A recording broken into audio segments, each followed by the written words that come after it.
Fox News national security correspondent. Jennifer, we're hearing spiraling out of control, which is obviously extremely disturbing out of the UN. What can you tell us?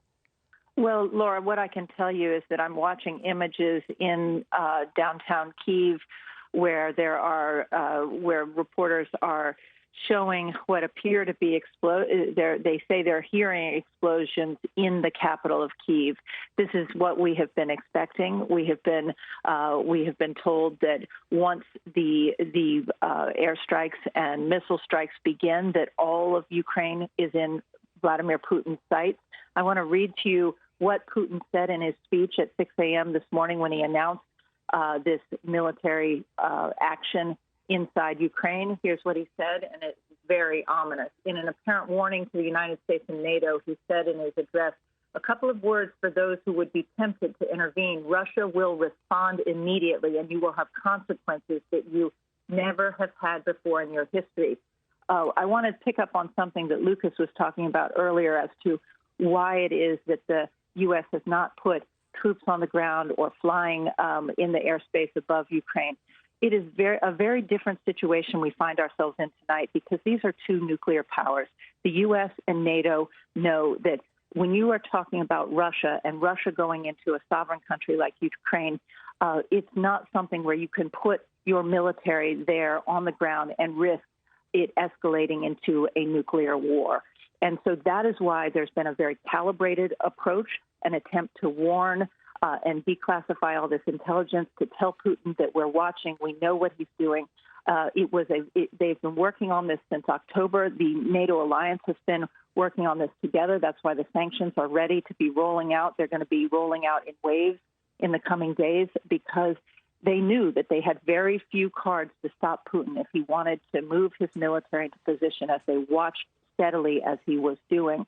And so very important to remember that that is why troops are in the Baltics and in the NATO Article 5 countries. They do not want this to spill over into a war between two nuclear powers.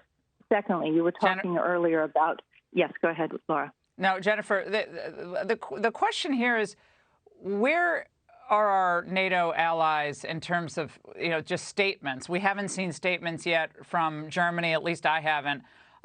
France, Italy, it's a little surprising. I haven't seen anything coming out of, obviously the biggest power. Yeah, this evening. You mean this evening? Well, yeah. I think, look, this has just happened in the last few minutes. They knew, I mean, everybody's intelligence suggested that tonight, in fact, I had heard the timing of when we expected this to begin. This was an open secret. This was not exactly a surprise attack that is occurring right now.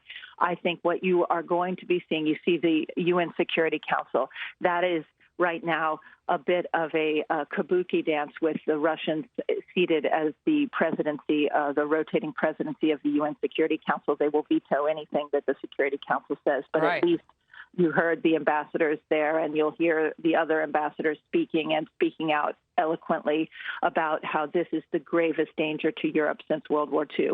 This is a turning point in terms of what is going to be unleashed from Putin going into Ukraine. Every American needs to understand that this is not a European conflict. The world is too interconnected. And as we were talking about before, President Xi is watching this.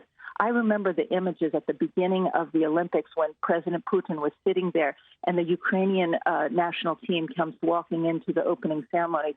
And he leaned back, he closed his eyes, and he had total disdain. He would not stand for the Ukraine team as they walked in. You knew at that moment that Putin had decided to invade Ukraine, and he was just lying in wait.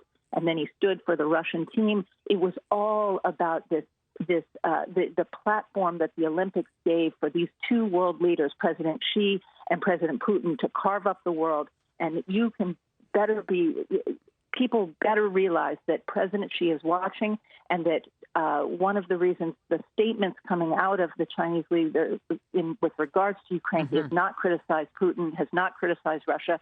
He said it's an internal, he believes that internal matters should be handled internally. He's referencing Taiwan. So this is a moment that the world had better stand up, and they better realize what's happening tonight, because it is very dangerous. Jennifer, thank you. We'll check back with you.